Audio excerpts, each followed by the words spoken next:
उत्तर भारत के भागों पर इस समय घने बादल नजर आ रहे हैं पहाड़ों पर। आप देख सकते हैं जम्मू कश्मीर, हिमाचल प्रदेश और उत्तराखंड के क्षेत्रों में, साथ ही साथ पंजाब के भी कुछ भागों पर बादल हैं। हालांकि ये जो पंजाब और हरियाणा के ऊपर बादल हैं, इन बादलों से बारिश की उम्मीदें नहीं है। ये बादल इसलिए हैं क्योंकि एक के बाद एक डब्ल्यूडी सीरीज में लगातार पर्वतीय इलाकों की तरफ पहुंच रहे हैं। एक डब्ल्यूडी 16 जनवरी को पहुंचा था और एक डब्ल्यूडी अगला 18 जनवरी को पहुंचेगा। उसके बाद 21 जनवरी को भी एक डब्ल्यूडी आने वाला है जो ज़्यादा इंटेंस होने वाला है।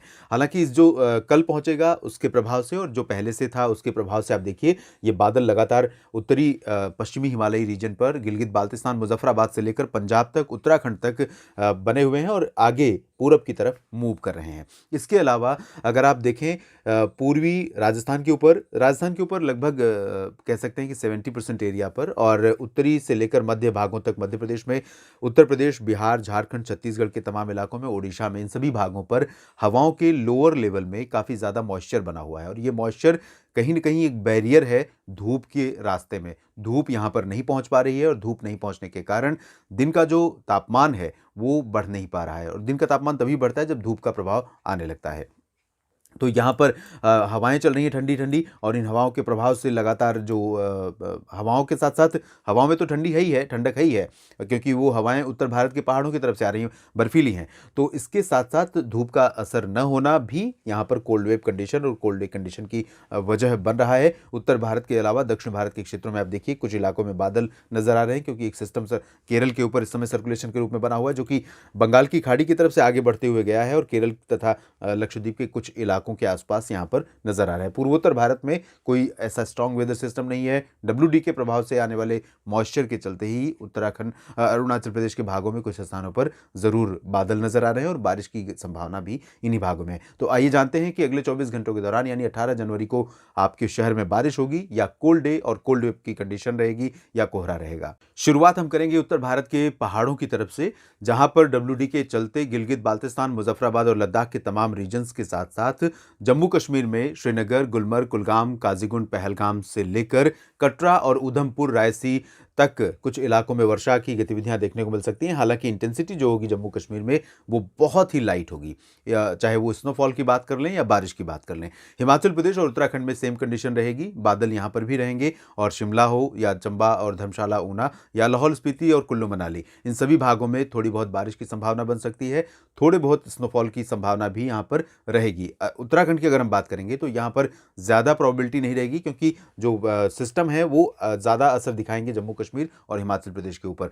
उत्तराखंड में ऊंचाई वाले इलाकों में, विशेष रूप से जो चीन और नेपाल से सटे हुए रीजन्स हैं, इन भागों में कहीं कहीं पर लाइट रेन हो सकती है, लेकिन बहुत स्ट्रॉन्ग एक्टिविटी की संभावना फिलहाल अगले 24 घंटों के दौरान यहाँ पर नहीं है। प्लेन्स में पंजाब और हरियाणा के उत्तरी हिस्सों में, नॉर्थ वेस्ट उत्तर प्रदेश के कुछ शहरों में बादल दिखाई दे सकते हैं, लेकिन बारिश के आसार फिलहाल 18 जनवरी को इन सभी मैदानी इलाकों में नहीं है। चाहे हम अमृतसर की बात करें या फिर जालंधर, पठानकोट, लुधियाना, पटियाला की, इसी तरह से करनाल, चंडीगढ़, पंचकुला, यमुनानगर, अंबाला, कुरुक्षेत्र से लेकर पानीपत, सोनीपत, रोहतक, हिसार, रेवाड़ी, महेंद्रगढ़, झज्जर, सिरसा, फतेहगढ़, इन सभी भागों में मौसम मुख्यतः साफ और शुष्क रहेगा, लेकिन शुष्क रहेगा, साफ नहीं रहेगा। जिस तरह का मॉइस्चर अभी था, थोड़ा बहुत अंतर हो सकता है, 19-20 का ही अंतर हो सकता है, ज़्यादा परिवर्तन नहीं होगा, ना ही हवाओं की दिशा में और ना ही मॉइस्चर की कंडीशन में जो बना हुआ है। और ये इसी के चलते कल भी आपको यानी 18 जनवरी को भी आपको इन सभी क्षेत्रों में जो मैदानी इलाके हैं इंक्लूडिंग नॉर्थ वेस्ट और नॉर्थ ईस्ट राजस्थान, चुरू, गंगानगर, हनुमानगढ़, बीकानेर, जयपुर, अजमेर, सवाई माधोपुर, भरतपुर, अलवर, झुंझुनू, इन सभी भागों में अधिकांश जगहों पर दिन और रात के तापमान सामान्य से कम 2 से 5 डिग्री सेल्सियस से नीचे बने रहेंगे। दिन के तापमान खासतौर पर, न्यूनतम तापमान भी सामान्य से नीचे ही रहेंगे इन सभी भागों में। तो कोल्ड वेव से थोड़ी सी राहत रहेगी, यानी कि जो सुबह और रात की सर्दी है वो थोड़ा सा कम हो रही है, लेकिन दिन की सर्दी लगातार बनी रहेगी इसी तरह से, क्योंकि ठंडी हवाएं लगातार यहाँ चलती रहेंगी और धूप का असर ज़्यादा देखने को नहीं मिलेगा। और इसी तरह से हम पूर्वी उत्तर प्रदेश की तरफ चलेंगे। यहाँ पर लखनऊ और कानपुर, बांदा, फतेहपुर से लेकर प्रयागराज और कौशाम्बी समेत सोनभद्र, भदोही, मऊ और गाजीपुर, वाराणसी, गोरखपुर से लेकर अयोध्या और साथ ही साथ रायबरेली, अमेठी, बाराबंकी समेत ये जो समूचा क्षेत्र है, इन सभी भागों पर पश्चिमी और उत्तर पश्चिमी दिशा से आने वाली ठंडी ठंडी हवाओं का असर रहेगा। धूप का कम प्रभाव रहेगा, लेकिन थोड़ा बहुत इंप्रूवमेंट आज की तुलना में कल हो सकता है। इसके बावजूद सुबह के समय कोहरा और दिन में धूप का कम होना और ठंडी हवाएं चलना न्यूनतम तापमान और अधिकतम तापमान को लगातार नीचे रखेगा, और इस वजह से सर्दी का प्रकोप यहाँ पर लगातार जारी रहेगा। गलन वाली सर्दी, जो सर्दी आमतौर पर इस दौरान जनवरी के दूसरे पखवाड़े में कम से कम नहीं पड़ती है, कम होने लगती है धीरे धीरे, क्योंकि मकर संक्रांति से 14-15 जनवरी के आसपास से सूरज जो है वो नॉर्दर्न हेमिस्फीयर में जाना शुरू कर देता है, जिससे कि दिन में धूप का जो प्रभाव है, धूप का ड्यूरेशन है, वो थोड़ा सा बढ़ने लगता है। इसके बावजूद ये कंडीशन यहाँ पर रहेगी, और बिहार झारखंड में भी सेम कंडीशन की संभावना है। ड्राई वेदर, लेकिन कोहरा कई इलाकों में और कई जगहों पर कोल्ड वेव कंडीशन यहाँ पर भी रहेगी। रांची की बात करें या जमशेदपुर और डाल्टनगंज की, और इसी तरह से पटना, गया, भागलपुर में सिचुएशन रहेगी।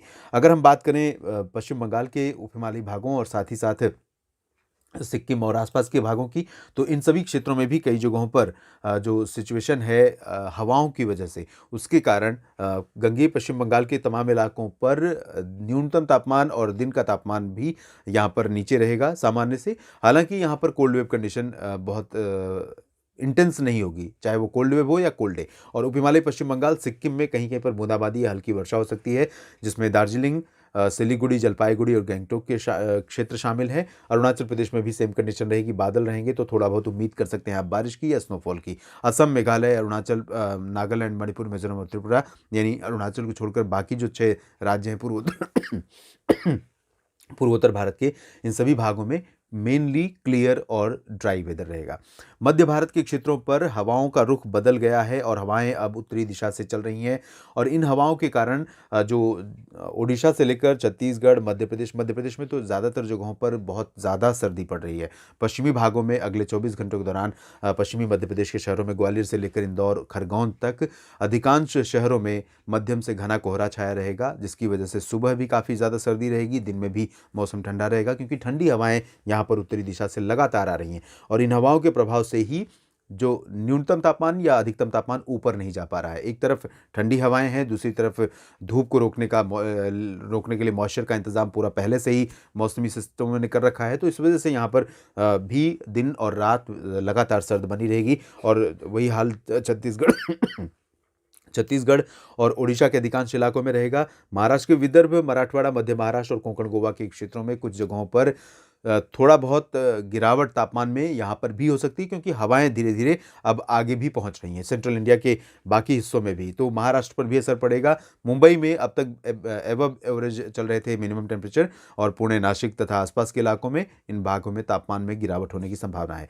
गुजरात की बात करें तो यहाँ पर तापमान पहले से ही गिरे हुए हैं, और यहाँ और गिरावट हो सकती है, क्योंकि हवाएं लगातार इसी तरह से चलती रहेंगी। दक्षिण भारत के क्षेत्रों में देखेंगे, तेलंगाना और कर्नाटक के शहरों में लगभग सभी जगहों पर मौसम शुष्क रहेगा, इंक्लूडिंग उत्तरी कर्नाटक और दक्षिणी आंतरिक कर्नाटक, तटीय कर्नाटक और केरल के तटवर्ती रीजन्स में, तथा रायलसीमा और तमिलनाडु के आइसोलेटेड प्लेसेस पर, रायलसीमा दक्षिणी तटीय आंध्र प्रदेश के कुछ एक इलाकों में हल्की वर्षा हो सकती है, लेकिन ज़्यादा प्रोबेबिलिटी नहीं है। बारिश जो हो रही थी, जिसकी वजह से हो रही थी, वो सिस्टम आगे निकल गया है, और अनुमान है कि आगे निकल जाएगा, जिसकी वजह से जो इंटेंसिटी थी या जो बादलों का प्रभाव था, वो अब रिड्यूस हो जाएगा। अनुमान था 18 जनवरी के पहले तक ठीक ठाक बारिश होने का, तो कई जगहों पर बारिश हुई भी है, लेकिन अब धीरे धीरे इंटेंसिटी बारिश की और मौसमी सिस्टमों का प्रभाव यहाँ पर कम होने लगेगा। लक्षद्वीप में मेनली ड्राई वेदर रहेगा, आइसोलेटेड प्लेसेस पर रूल आउट नहीं कर सकते हैं, और यही कंडीशन अंडमान व निकोबार द्वीप समूह में रहेगी। कहीं कहीं पर हल्की वर्षा हो सकती है, यहाँ पर बादल रहेंगे उत्तरी अंडमान व निकोबार द्वीप समूह के भागों पर, बाकी जगहों पर